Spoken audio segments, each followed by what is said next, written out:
dia, família! Bom dia!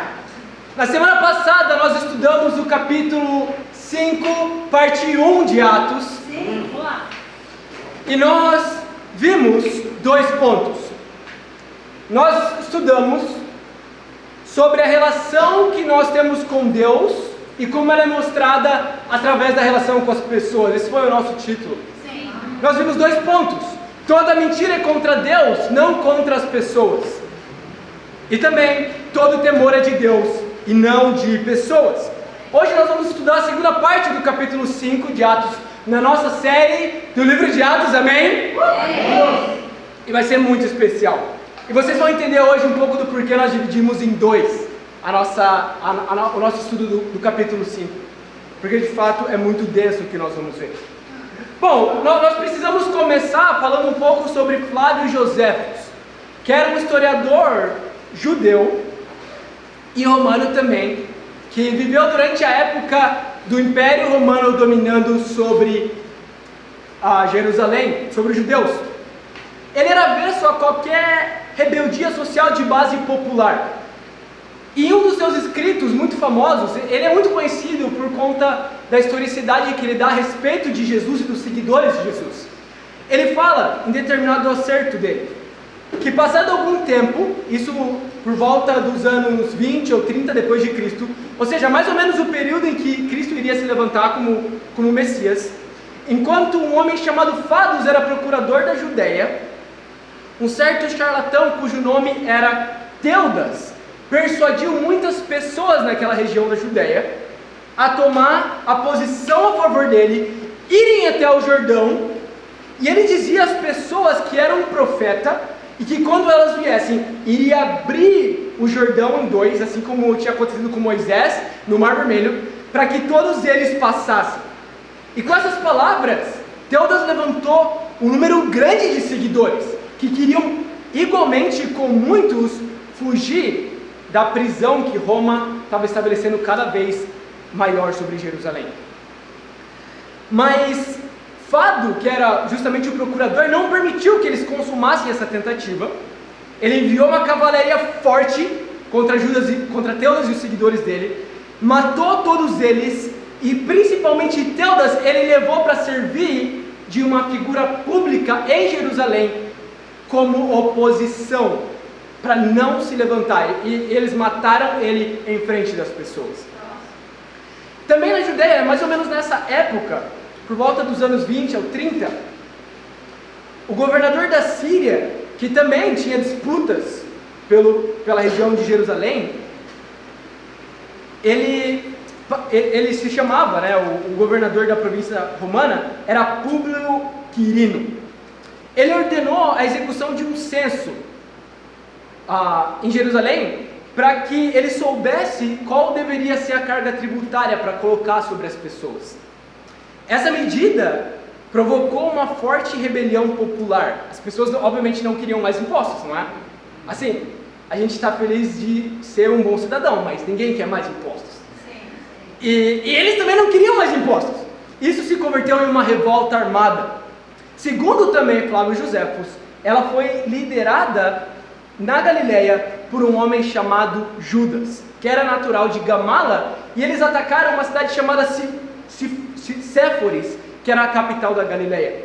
Logo, a revolta também foi reprimida pelos romanos. E apesar de Joséfos não explicar exatamente, acredita-se que Judas rapidamente foi morto também.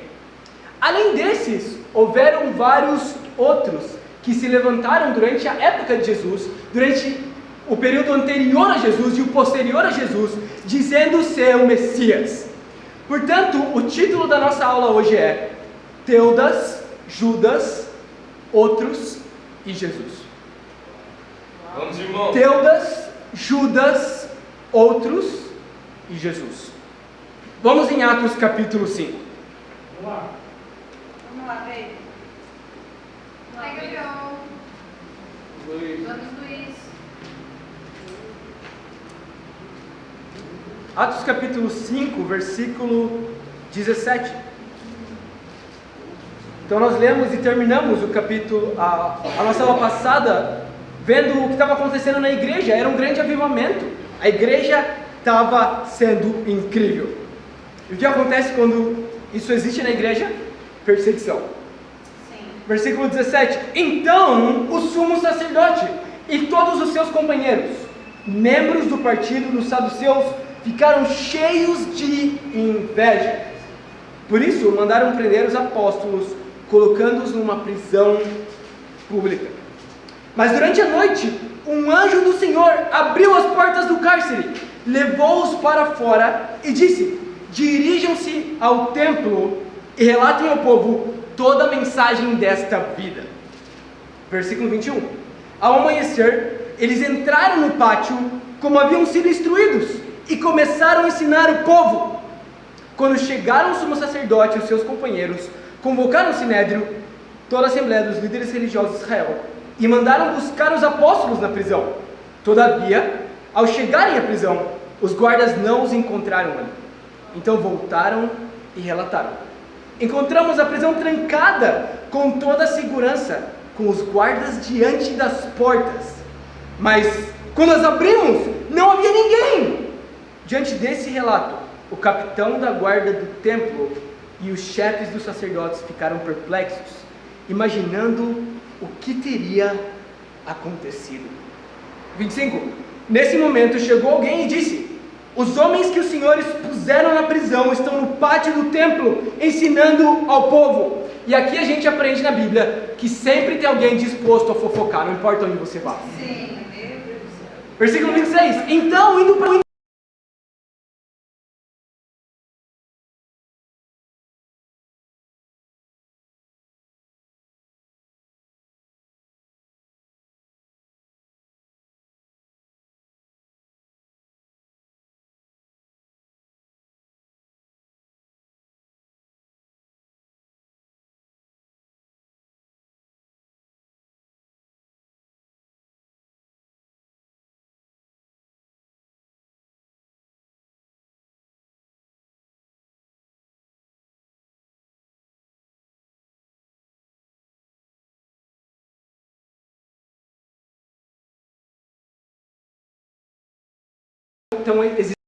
estão acontecendo.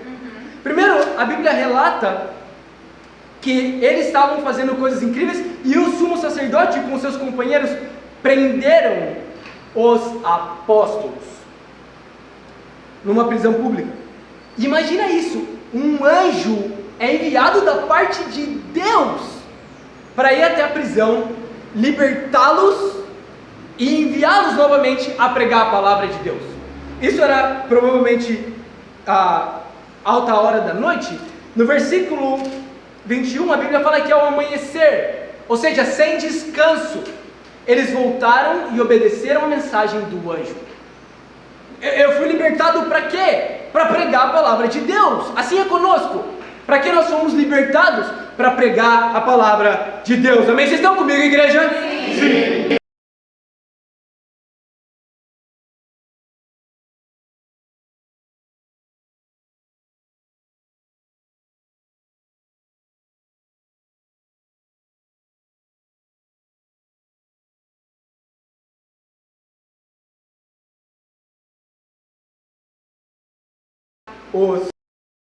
Quando eles chegam, imagina o que acontece. Não tem ninguém. Milagrosamente não tem ninguém.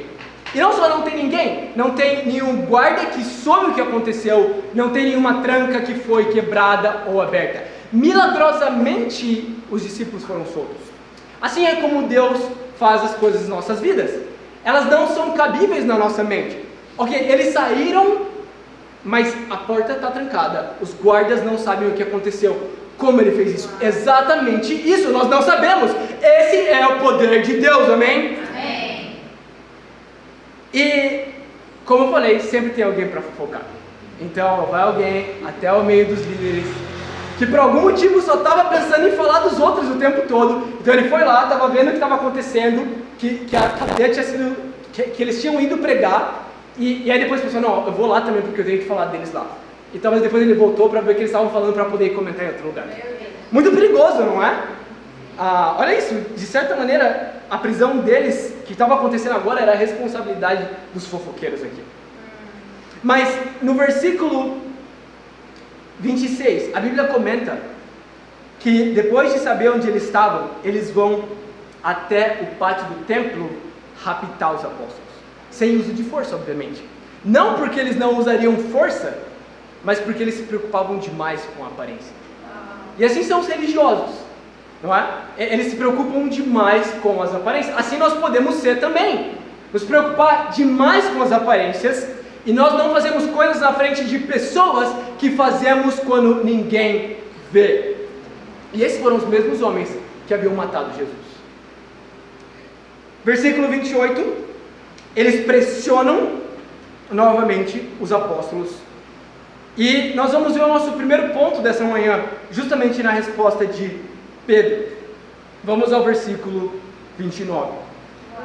Pedro e os outros apóstolos responderam: é preciso obedecer antes a Deus do que a homens. Qual é o nosso primeiro ponto? Toda obediência é para Deus, não para as pessoas. Toda obediência é para Deus, não para as pessoas. É necessário obedecer a Deus antes do que os homens, antes do que as mulheres. Diante da ameaça que estava se sobrepondo sobre os discípulos, eles entendiam que mais valia obedecer a Deus do que a pessoas, amém? Sabe, é tão inspirador o coração dos nossos irmãos e irmãs do primeiro século. Eles estavam firmes na convicção de obedecer a Deus a qualquer custo. Sabe, eu quero dar um relato a vocês de como 3 dos principais apóstolos morreram. Pedro, que nós estamos vendo aqui justamente destacado como um dos líderes da igreja, ele pregou por mais 35 anos após a morte de Jesus. E muitos acreditam que ele foi morto, fontes confiáveis dizem que ele foi morto crucificado. E é interessante o relato que existe sobre a morte de Pedro, porque dizem que ele pediu para ser crucificado de ponta cabeça para ter uma diferença em relação à forma como Jesus foi preso, porque ele não se considerava digno de sofrer da mesma maneira que Jesus. André, a Bíblia diz que ele foi torturado na Grécia, não a Bíblia, a história diz, que ele foi torturado na Grécia e também foi crucificado, mas não na cruz em pé, uma cruz deitada no formato de X, que provavelmente deve ter sido muito agonizante também. E Tiago, que a história relata ter sido o primeiro apóstolo a ser morto brutalmente, dizem que ele foi decapitado em Jerusalém, ao mesmo tempo em que Pedro tinha sido preso pela primeira vez. Por que todos os apóstolos que nós relatamos aqui morreram de forma brutal? Porque eles acreditavam em obedecer antes a Deus do que a homens. Eles acreditavam em obedecer antes a Deus do que a homens. Quero te perguntar nessa manhã: o que você estaria disposto a perder para obedecer a Cristo? Vamos pensar bem, igreja. Na maioria das vezes, na nossa sociedade, na nossa época, não nos existe perder tanto para obedecer a Cristo, não é? O que você tem que perder? Tipo, 30 minutos a mais de sono para poder ter seu tempo com Deus? Ou de dormir um pouco mais tarde para estar no estudo bíblico, ou para ter um tempo de discipulado, ou para compartilhar a sua fé, que nós perdemos. Os discípulos perderam literalmente tudo, a vida pelo Evangelho, porque eles acreditavam em obedecer antes a Deus do que a pessoas, amém? Amém. Muito importante nós termos esse coração. E eu quero te animar a fazer essa pergunta a si mesmo: o que eu estou disposto a perder para obedecer a Cristo? Sabe, alguém que me inspira muito é o Messias. Eu não sei se vocês todos assistiram o testemunho do Messias no YouTube da igreja, que foi muito especial. Animo você a assistir se você não assistiu. E lá ele conta sobre uma das pessoas que convidou ele a estudar a Bíblia e que participou do processo de conversão dele, Ismael. Sim. O Ismael é um discípulo que foi batizado em São Paulo, mas foi enviado como missionário para começar a igreja no Rio de Janeiro, e hoje ele mora lá com a sua esposa Carol. Mas o Ismael é muito inspirador. Ele é um amigo querido. Eu lembro de uma vez em que a gente estava tendo um tempo e conversando sobre a vida, e ele me contou sobre algo que me espantou. Ele disse que, já como discípulo, ele tinha um trabalho, E surgiu uma oportunidade de ir para um trabalho melhor, um trabalho que ganhava mais, em que ele podia estar mais disponível para avançar o reino, para ajudar pessoas. E ele pensou, óbvio, eu tenho que ir para esse trabalho. Ele pediu demissão do antigo trabalho e foi para o novo trabalho. No novo trabalho, na primeira reunião, enquanto eles estavam traçando os planejamentos, ele teve uma missão para fazer, justamente dentro da função dele. Mas tinha algo peculiar. Eles queriam que ele adulterasse alguns dados, que ele mentisse sobre como a empresa estava indo.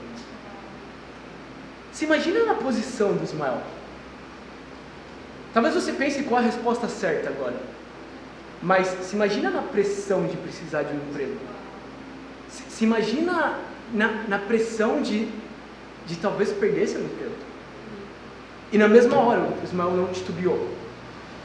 Ele começou a frase dele, exatamente assim: se vocês quiserem, eu posso pedir demissão agora, mas eu acredito na Bíblia. E ele começou a explicar as convicções dele. Que ele somente estava lutando para falar a verdade, ele não ia mentir. E eu imagino dentro dele o sangue fervendo e a adrenalina e o medo que eles vão falar.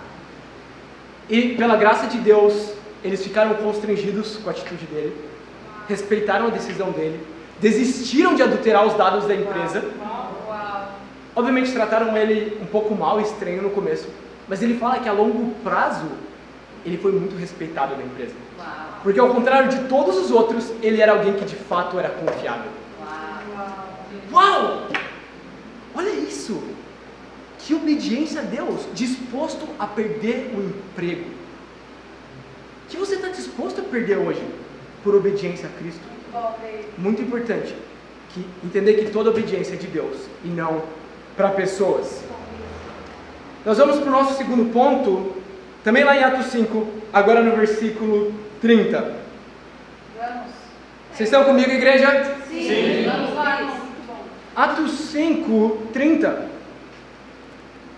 A Bíblia fala: o Deus dos nossos antepassados ressuscitou Jesus, a quem os senhores mataram, suspendendo num madeiro. Deus o exaltou, elevando-o à sua direita como príncipe e salvador, para dar a Israel arrependimento e perdão dos pecados. Nós somos testemunhas dessas coisas, bem como o Espírito Santo, que Deus concedeu aos que lhe obedecem. Ouvindo isso, eles ficaram furiosos e queriam matá-los. Mas um fariseu chamado Gamaliel, mestre da lei, respeitado por todo o povo, levantou-se no sinédrio e pediu que os homens fossem retirados por um momento. Então Gamaliel é um homem muito sábio, a gente vai ver aqui. A sabedoria dele começou aqui com ele entendendo como falar a coisa certa para as pessoas certas, da maneira certa. Então, como ele começou uma conversa importante, ok, tira os acusados da sala, vamos conversar só nós. Porque ele entendia que provavelmente tendo os acusados lá ia gerar tumulto. Vamos ter calma e vamos conversar. Então ele tira eles, versículo 35. Então lhes disse, ele discursa a todos eles: israelitas, considerem cuidadosamente o que pretendem fazer esses homens. Há algum tempo apareceu Teudas, reivindicando ser alguém, e cerca de 400 homens se juntaram a ele.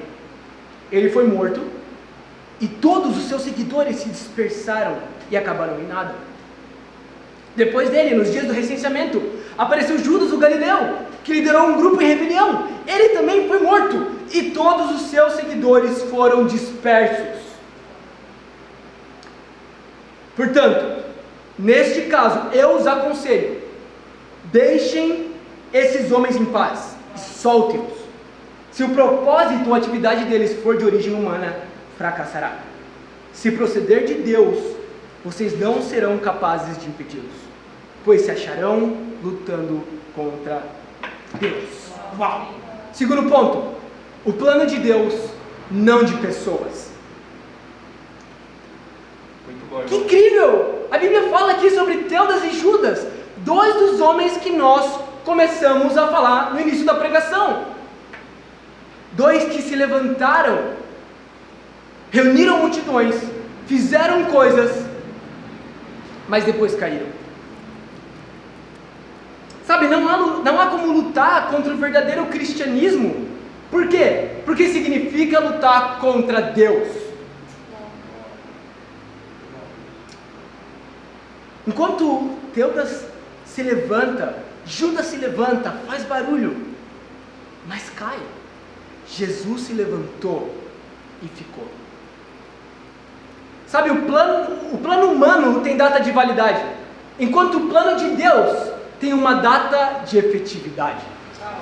O plano de Deus tem um momento para acontecer. Quando é? É agora. Hoje é o tempo. Hoje é o tempo favorável. Agora é hora de acontecer, amém? Sabe, eu amo esportes de forma geral. Eu faço hoje em dia Muay Thai. Mas eu aprecio muito boxe. Nós temos um futuro boxeador profissional aqui, amém? Mas eu acredito que o Formiga um dia pode se tornar melhor do que Muhammad Ali. Para quem não sabe, Muhammad Ali é conhecido como o maior. Esse é o título dele.